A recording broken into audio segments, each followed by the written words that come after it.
Hello, well here's another podcast by Better Off Out. My name is Rupert Matthews, I'm the National Campaign Manager.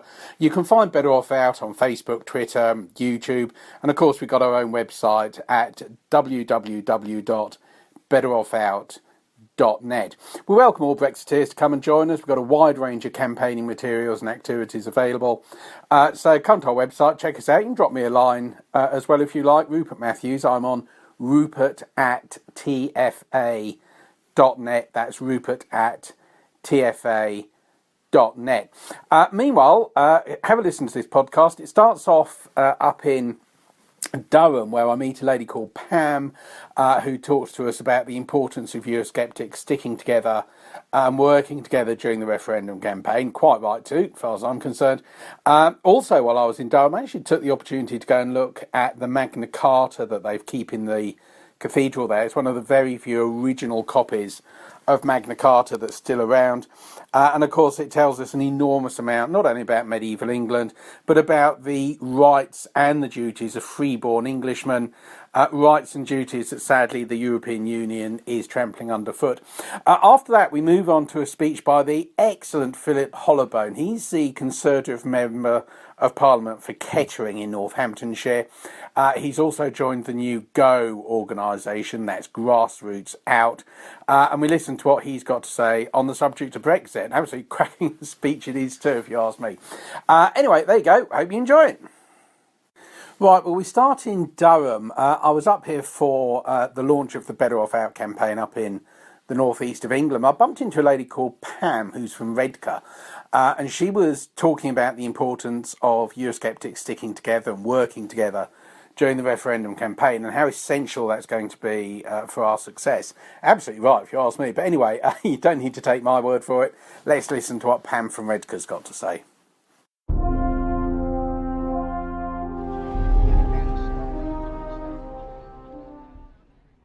Right, we're here on Cathedral Green in Durham to launch the Better Off Out campaign in the northeast of England. This is Pam from Redcar. I hope I pronounced that right. Yeah. Can you tell us why you've come along to join us today? I'm happy to be here to support the Better Off Out campaign. I am in UKIP, the Redcar branch, but we should all be working together. All of the people who want to see us out of Europe should be, not Europe, but the EU. Indeed. Should be working together to gain that goal. Because we might only have this one chance for the referendum, and we've all got to put aside our political differences and say we want to come out. Right. Well, I couldn't agree more. Like I say, we're here for the launch of Better Off Out campaign. We're going to be doing a lot of activities, leaflets, street stalls, all that sort of stuff. Are you going to be in them for that? Oh yes. Fantastic. That's actually great news. And if anyone else wants to come and join the campaign, you can sign up on our website, betteroffout.net. So thanks, Pam. Great to meet you. And you. Let's get out with the leaflets. Thank you.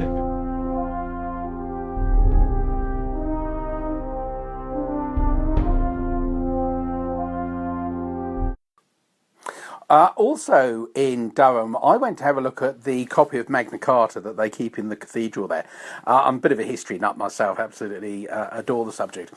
Anyway, while I was looking at Magna Carta and some of the other things there, it struck me that one of the fundamental freedoms of all freeborn Englishmen, and has been for over 1,000 years, is what was then known in Latin as habeas corpus.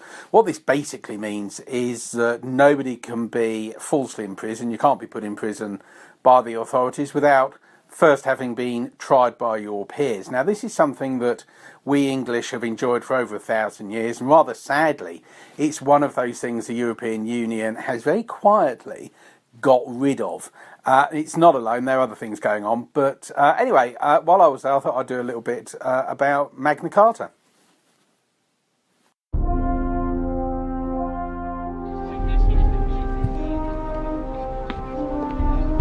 Here we are on Durham Cathedral Green. The cathedral's just a few yards in that direction.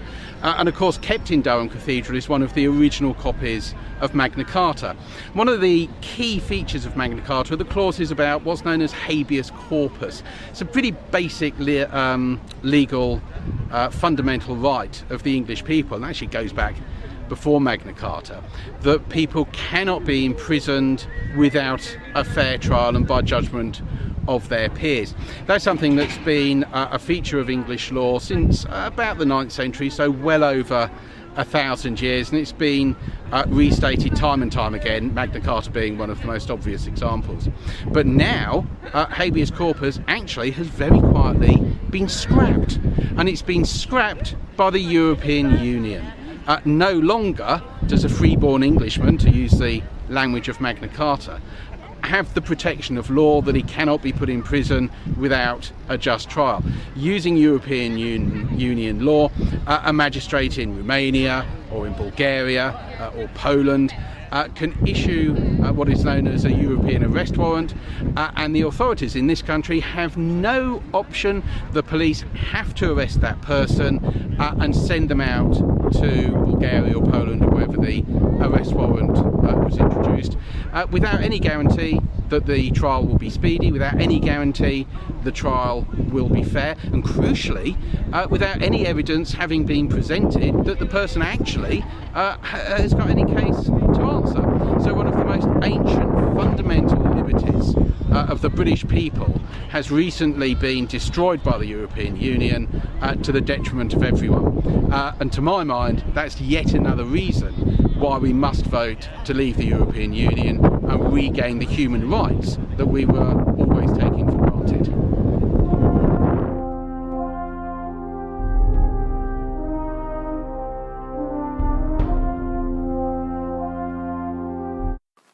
And finally for this broadcast, we take you over to a place called Ivor, which is in Buckinghamshire. I was there for a public meeting and I recorded the speech that was given by Philip Hollobone. Now, he's a Conservative Member of Parliament for Kettering. He's always been a bit of a pain to the Conservative whips on the subject of Europe, it has to be said, and as you can understand, is something of a hero of mine. Now, this is an absolutely magnificent speech.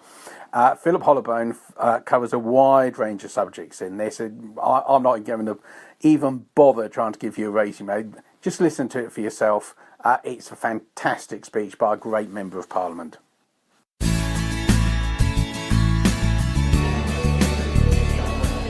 So, Philip Hollobone is the Conservative MP for Kettering in Northamptonshire and has been since 2005. He's also, he combines being an MP with being a councillor. He served in the Territorial Army and has also been a special constable. Before coming into politics, he was an investment analyst specialising in energy companies. Now, he has one of the best speaking and voting records in Parliament, and he is an independently minded MP, and is not afraid to test the whip's office. He's also a very frugal MP and claims very low expenses. In fact, he's one of the lowest expenses claimers in Parliament. And he's just told me he employs no staff at all, which relieves him of any HR responsibilities. Ladies and gentlemen, thank you very much indeed for your very warm round of applause. Thank you for giving up your Friday evening to be here. And what a magnificent village hall in the Christmas spirit. Rupert's wearing his Christmas tie, and we're all going to have a very festive season. But I do appreciate you coming out this evening, because this is an important moment for our country, and we're not going to get another chance. So for those of us who want to leave the European Union, this is it. This is the one and only chance we're going to have, so we're going to have to make sure that it's right. And I'm very privileged to have been asked to be here with you this evening. What a glamorous and sophisticated lot you are. We have people come all the way from Billericay and Basildon in Essex to be with us this evening. So that's real dedication. And I'm sure there'll be some very, very pertinent questions at the end. The difficult ones Stephen has volunteered to answer, and I will try and do the rest. I'm afraid I can't claim to have been at school with the Gallagher brothers. I can claim to have been at school with Nigel Farage, however.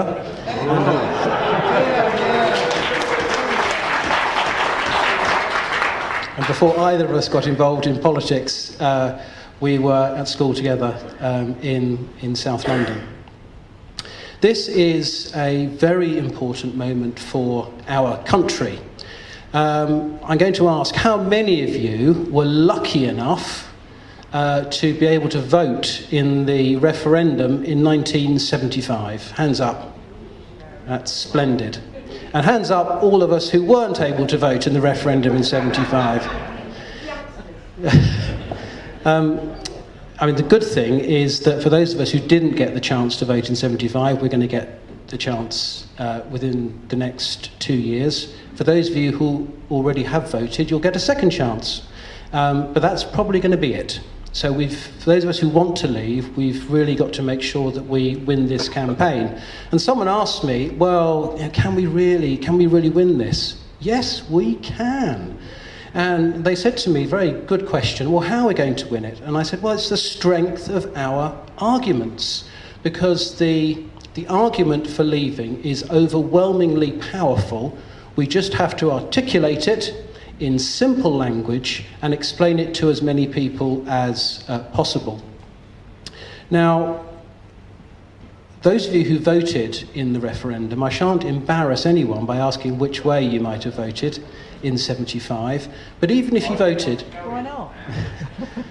even if you voted to go in, it wasn't the European Union you were voting to stay in, it was the common market. That's what everybody described it as at the time, and that's what everybody understood it to be. And I don't think there'll be anyone in this room who disagree with the advantages of us being in a common market. That's what everyone, well, it was one individual too. Most of us would like to be in a common market. I think most of the country would want to be, with some distinguished exceptions. But what we don't want to be is part of a European superstate. And one of the key things that we've got to get across in this referendum is that our relationship with Europe is going to change whether we stay in or whether we leave. Because if we stay in the European Union that we stay in is only going to get worse. If we vote to leave, our relationship, of course, will change fundamentally. So there is going to be change in any event. And just as in 1975, when majority of the country voted to stay in, no one could have imagined, or very few could have imagined, what our relationship would be with Europe like now, with all the problems over the financial crises, the trade imbalance, the refugee problem. The EU has mutated over that period of time, so it will mutate over the next 40 years. And if we don't take this chance to leave, we are going to be wrapped up in that in its entirety. Now, in the 1970s, before this village hall was built in its present form, Britain had a huge crisis of confidence in the world. We were the sick man of Europe. We had gone through one economic crisis after another. We were uncertain about our place in the world. Our empire had been lost. Whilst we'd saved the world in 1940, we then lost our empire, and we were uncertain which direction our country was going to go. And in a huge crisis of confidence, we decided to tie ourselves to the continent of Europe through the common market. That was fundamentally, I believe, a big mistake, because the European vision wasn't actually our vision. The European vision was the creation of a state called Europe. And that is something that we were never properly told about in 72 or 75. And the British people don't want to be part of a state. We don't want peoples from other countries determining what taxes we pay. We don't want people from other countries determining who we can let into this country and who we can't. We don't want unelected bureaucrats from another nation saying what should be legal or illegal in this country. We don't want the British Supreme Court to be overruled by the European courts. We are a proud nation. We're proud of our sovereignty. Magna Carta was around before most European states were even thought of. Human rights existed in this country long before the European Convention on Human Rights. And by the way, it was this country, standing alone in 1940, that saved human rights for the whole of Europe when every other state buckled under. So we have a proud record. And that crisis of confidence in the early 70s has been a catastrophe for our nation. We now have a golden chance to unravel that. Now, in the early 70s, the European Union as it now is, then had 40% of world trade. It was a major part of the global economy. 40% of world trade. By 2020, that's going to be 20%. So Europe's share of world trade is going to have halved over the lifetime of our membership. So the influence of Europe in the world has diminished. And we took that decision in the 70s to attach ourselves to an economic bloc that was going the wrong way. And now, as we approach the second half of the second decade in the 21st century, all those countries that we effectively abandoned in the 70s are now the emerging economic powerhouses of the modern world.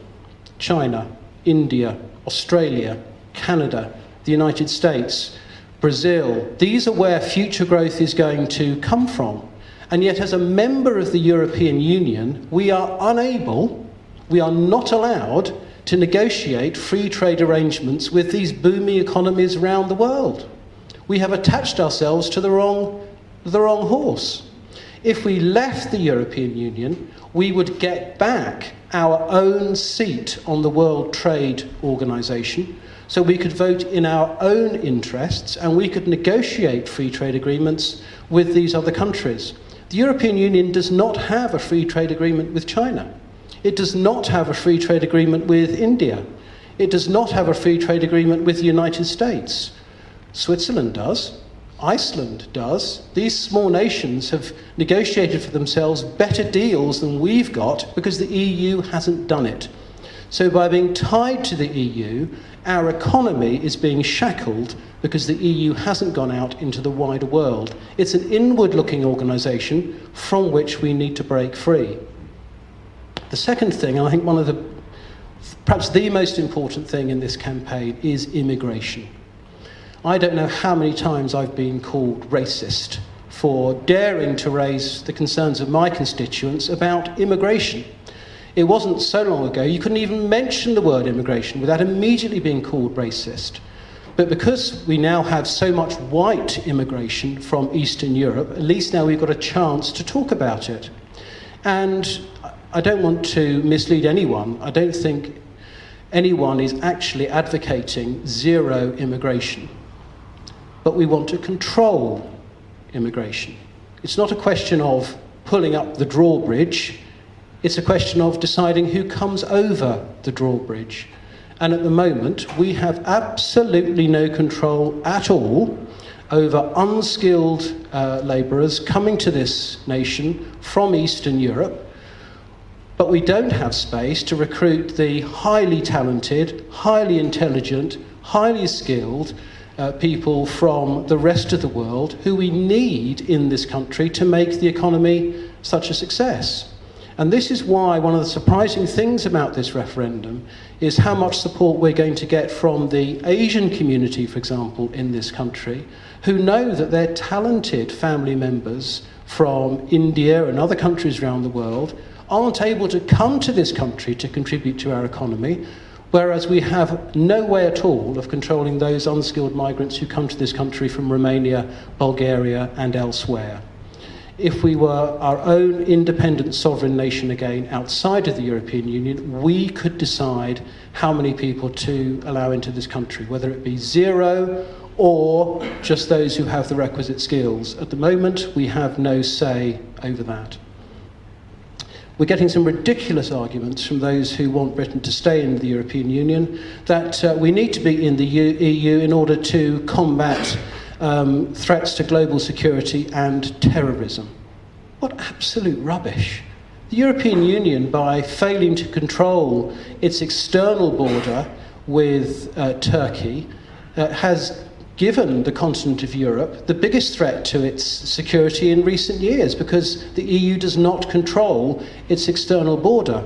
And it hasn't been the EU that has kept the peace around the world. It has been our membership of NATO, which was in existence long before the EU was even thought of.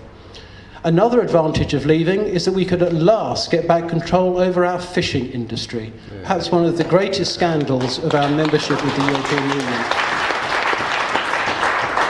British fish being fished by EU trawlers has been an absolute scandal, and coastal communities around our nation have been devastated by the impact of this policy. And if we voted to leave, we could negotiate to get back control over our fishing grounds. And we could also stop subsidising EU farmers, and we could spend the money on our own farmers producing our own stuff in this country.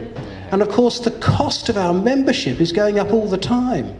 The last 5 years of the Labour government, 2005 to 2010, we paid £19 billion over that 5-year period as our membership fee. The 5 years of the coalition government, that bill went up to £41 billion. And we're now paying north of £12 billion a year as our membership subscription. Just think what you could do with £12 billion a year. People are crying out for more investment in the National Health Service. The present government has promised £10 billion injection over a 5-year period. We're talking about saving £12 billion a year. That could radically transform our health service, give the police the boost that they need. We could commit to more spending on our defence forces, or we could pay down the deficit more quickly. So there are real advantages from not being a member of the European Union. Now is our chance, ladies and gentlemen, to make sure that our voice is heard. We're not going to get another opportunity, and we need to explain to every adult voter in this country that it's now or never. If we stay in the European Union, we're going to have even more control from the European Union of what we can and we can't do. We will lose even more control over our borders. We'll lose even more control over our own internal taxation arrangements. We're going to begin to lose control of our armed forces, and increasingly we will become part of a European state from which we'll never be able to escape. If we now break free and go back to our proud history of an independent trading nation, which suited us very well for the best part of 1,000 years, we could then re-establish our trading relationships with the booming economies around the world, and then Britain really would be able to demonstrate to everyone else that we'd be better off out of the European Union.